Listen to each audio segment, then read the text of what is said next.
जनवरी के बाद जाकर के थोड़ा अयोध्या धाम को देखिए, आपको त्रेता युग याद आ जाएगा। अयोध्या का नाम लेने में जिनको संकोच होता था, आज वे भी कहते हैं कि हमें भी निमंत्रण मिलेगा तो हम भी जाएंगे। भारत की शक्ति का एहसास दुनिया को कराएगा। आज दुनिया के अंदर भारत का सम्मान बढ़ा है, एक नए भारत का दर्शन हो रहा है।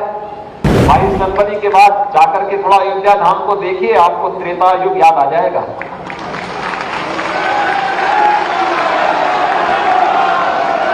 हजारों वर्ष पहले प्रभु राम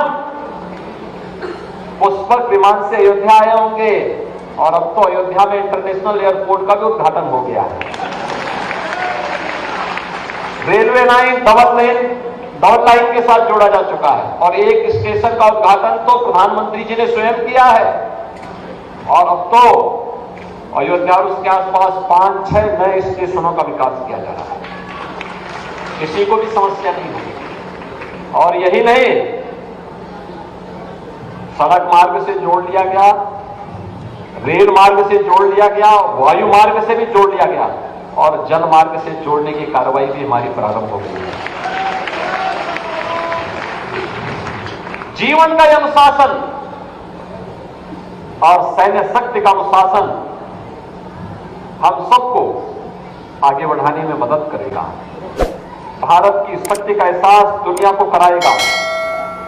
एक स्वर में जब 140 करोड़ भारतवासी भारत के आन मान और शान की रक्षा का कार्य अपने हाथों में लेकर के इस अभियान के साथ जुड़ेंगे, कृतज्ञ भाव के साथ, नेशन फर्स्ट के इस भाव के साथ जुड़ेंगे, दुनिया की कोई ताकत आपको झुका नहीं सकती है, कोई झुका नहीं सकती, कोई आपका मार्ग नहीं रोक सकती है। हम सब उस मार्ग के पथिक बने। दायित्व हो सकता है, किसी को कोई दायित्व मिले, किसी को कोई और मिले, लेकिन जहां पर हैं, अगर हम सब मिलकर के कार्य करते हैं तो भाइयों बहनों, कोई कारण नहीं कि आज दुनिया के अंदर भारत का सम्मान बढ़ा है, एक नए भारत का दर्शन हो रहा है। आज देखिए, अयोध्या जाने में जो लोग संकोच करते थे, अयोध्या का नाम लेने में जिनको संकोच होता था, आज वे भी कहते हैं कि हमें भी निमंत्रण मिलेगा तो हम भी जाएंगे। ये परिवर्तन है, यही परिवर्तन है। आप अपनी ताकत का एहसास कराएंगे तो हर व्यक्ति आपके साथ जुड़ेगा। पहला देश, धर्म, फिर परिवार, और फिर अंत में अपना व्यक्तिगत जो कुछ भी है वो मेरा अंत में आएगा। अगर ये भाव हम सब भारतवासियों के मन में आ गया तो भाइयों बहनों, कोई कारण नहीं कि प्रधानमंत्री जी ने जो लक्ष्य हम सबके सामने रखा है 2047 तक, हम सबका एक ही संकल्प, विकसित भारत हर भारतवासी का संकल्प होना चाहिए। विकसित भारत के संकल्प को पूरा करने के लिए अगर हम सब एकजुट होकर के कार्य करना प्रारंभ कर लें, इसके लिए उन्होंने पंचप्रण दिए। ये पंचप्रण हर भारतवासी के लिए आत्मनिर्भरता के लक्ष्य को प्राप्त करना, वोकल फॉर लोकल,